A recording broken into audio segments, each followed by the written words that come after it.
مساء الخير عليكم يا حبايبي. عامله لكم بقى النهارده احلى مشروب. احلى مشروب ميكس كده ما بين الدوم وما بين الكركديه. حاجه كده. يعني هو مشروب بالنسبه لكل مشروب جميل ومشروب صيفي حلو. بس انا عاملاه يعني خصيصا لمرضى الضغط، لان انا مريض الضغط. بجد هو مشروب كويس جدا، بينزل الضغط بسرعه رهيبه. اللهم صل على سيدنا محمد. كوبايه كده من الدوم زي ما انتم شايفين كده، انا جايبه الدوم الخشن. كوبايه من الكركديه. طبعا انت بتقدري تحطي الكميه اللي انت عايزاها. اللهم صل على سيدنا محمد. وحطيت عليهم كوبايه من السكر. المفروض يا جماعه ان مرضى الضغط ما بيشربوش يعني سكر كتير. واحط عليهم كوبايتين ميه مغليه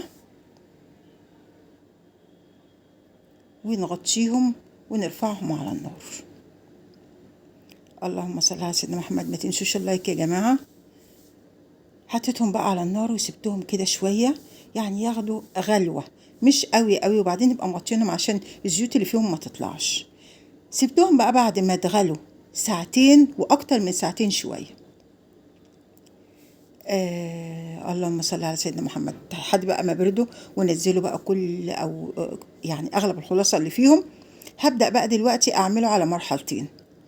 المرحله الاولى ديت اللي هتنزل دي هتبقى اللي هو المشروب المركز قوي. هحطه في علبه وهشيله في الفريزر. بعد ما يتجمد اخد منه كده بالمعلقه، احط معلقه في كوبايه ميه ساقعه واقلبه، خلاص يبقى كوبايه عصير تمام. ده الجزء الاولاني خالص، اللي هو ما تزودش بقى اي حاجه، واللي هو بقى فيه الخلاصه يعتبر. اللهم صل على سيدنا محمد. العلبه دي اغطيها وزي ما قلت لكم احطها في الفريزر. بعد ما بتتجمد باخد منها معلقه على كوبايه ميه ساقعه واقلبها. عايزين بقى تزودوا سكر لو حد عادي بيشربه يعني. ربنا يعافيكم يا رب ويكفيكم شر الضغط. بيزودوا بقى سكر ويحط المية الساقعة والتلج ويشربوا عصير يجنن. بالنسبة لمرضى الضغط بيحطوا على كوباية مية ساقعة، يحطوا عليها معلقة من العصير دوت يبقى تمام.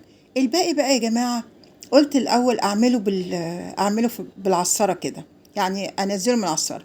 حسيت إنه هياخد وقت، فقلت إيه، أجيب الكبة وأديله ضربة كده.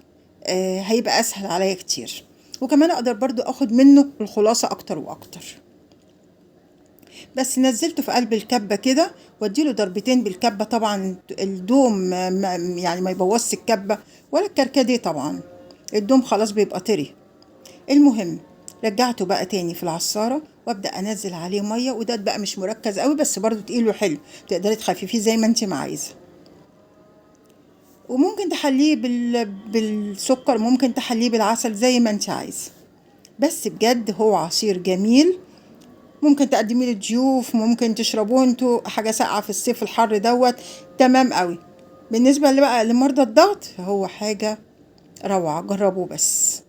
يعني يعتبر احسن حاجه. ده اللي طلع منه ده خلاص بترمي، ما نعملش بيه حاجه.